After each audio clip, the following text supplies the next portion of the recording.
Hey foodies, welcome to Simply Showmi's Cook Shop.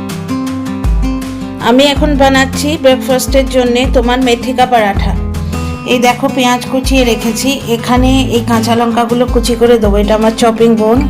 আচ্ছা, এখানে নুন তো লাগবেই, সে তো জানোই সমস্ত জিনিসে নুন লাগে, কিন্তু হলুদটা কেন দিচ্ছি, এই যে নুন দেবো, এরপর আটা দেবো। অ্যাকচুয়ালি আমি আগে একটু শুট করে নিলাম, এরপর এগুলো সব আটার সঙ্গে একসঙ্গে মাখবো।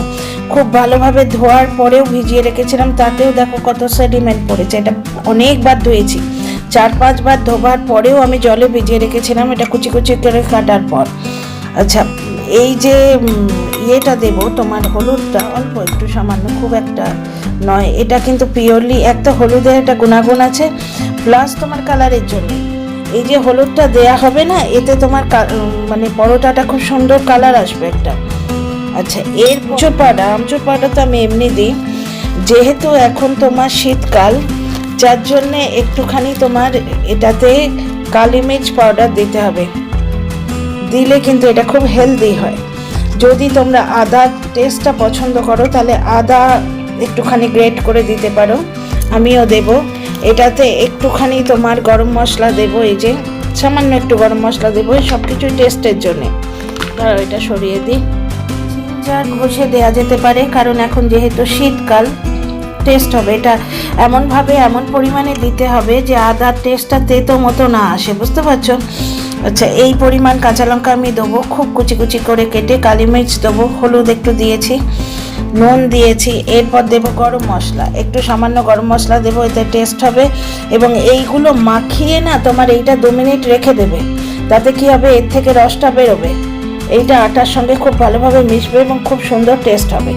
এইগুলো হচ্ছে মাস্ট ইনগ্রিডিয়েন্ট। এরপর তো যে যার মতো দিতে পারে, আমি যেহেতু আমচুর পাউডার দেবো একটু, কেন MDH, আমি MDH ইউজ করি, একটু আমচুর পাউডার দেবো, এতে কি হবে, একটুখানি টকটক ভাব হবে, খেতে ভালো লাগবে, বুঝতে পারছো? খুব অল্প আমচুর পাউডার দেবো, আমি এক হাতে ধরে আছি তো তাই দেখাতে পারছি না। আমি এইভাবে মেথির পরোটা বানাই, এতে আর কোনো মশলা আমি আপাতত দিচ্ছি না, বুঝতে পারছো? আর বেসন আছে, এই যে 1 কিলো বেসন আছে এখানে, অনেকে একটু বেসন অ্যাড করে, আমি বেসনটা এই যে মেথির পরোটা বেলতে শুরু করে দিয়েছি। আমি এইভাবে চৌকো ভাগ করে বেলি, আমি তোমাদের দেখাই একটা বেলে। অ্যাকচুয়ালি এক হাতে করছি তো, যার জন্যে এটা আমি ট্রাইপড সেট করিনি, যার জন্য দেখাতে অসুবিধে হচ্ছে। এর পরের দিন রেসিপিতে তোমাদের পরোটা আমি কিভাবে বেলি দেখাবো। এতে কি হচ্ছে জানো, এই দেখো আমি তোমাদের এখানেই করে দেখাই। একটুখানি বড় করে নিলে, তারপরে মাঝখানে ঘি লাগালে, ঘি লাগিয়ে পরোটাটাকে এইরকমভাবে স্কোয়ার করে নিয়ে আবার এখানে ঘি লাগালে, ঘি লাগিয়ে নিয়ে এইদিকে এইরকম, এতে কি হচ্ছে, পরোটার মধ্যে তুমি অনেকটা ঘি, বাটার বা যদি রিফাইন অয়েল খাও সেটা তুমি করে দিতে পারছো। এইভাবে চৌকোভাবে মোড়ে সেটাকে এইরকমভাবে ময়দায় কোট করে বেলে নেয়া। তো চলো ফটাফট করে মেথির পরোটাগুলো রেডি করে নিয়ে ফাইনাল লুকটা দেখাবো। আর এই যে এখানে আমি খুব ভালো করে এটাকে আটা গোন্দ না বলে, মানে খুব ভালো করে থেসে নিয়েছি, শুধু মাখিনি, ভালো করে থেসে নিয়েছি।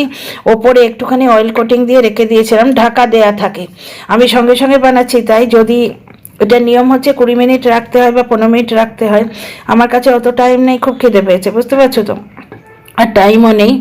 তো রাখলে অয়েল কোটিং দিয়ে কিন্তু এটা ছোট্ট কিচেন টাওয়েল ঢেকে রাখতে হয়, তাতে এই আটাটা তোমার ওপরে একটা শুকনো কোটিং টাইপের না হয়ে যায়।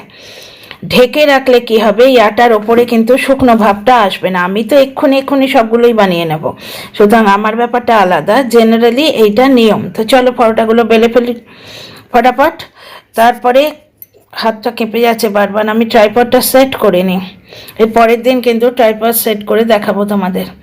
তো চলো দেখি কিরম রেসপন্স আসে, তারপরে আমি আগে যেরকম রেসিপি ভিডিও করতাম ঠিক ওইভাবে একটা সেটিং তৈরি করে রাখবো, যাতে আমার রান্না করতে মানে ভিডিও করতে সুবিধা। আর এখানে আছে বেসনটা ঢালাই হচ্ছে না, মানে বড় কন্টেনারটা, বেসনের কন্টেনারটা ধুয়ে শুকোতে দিয়েছি, ওটা শুকোক তারপর ঢালবো। ঠিক আছে, এখানে বেগুন ভাজা হবে।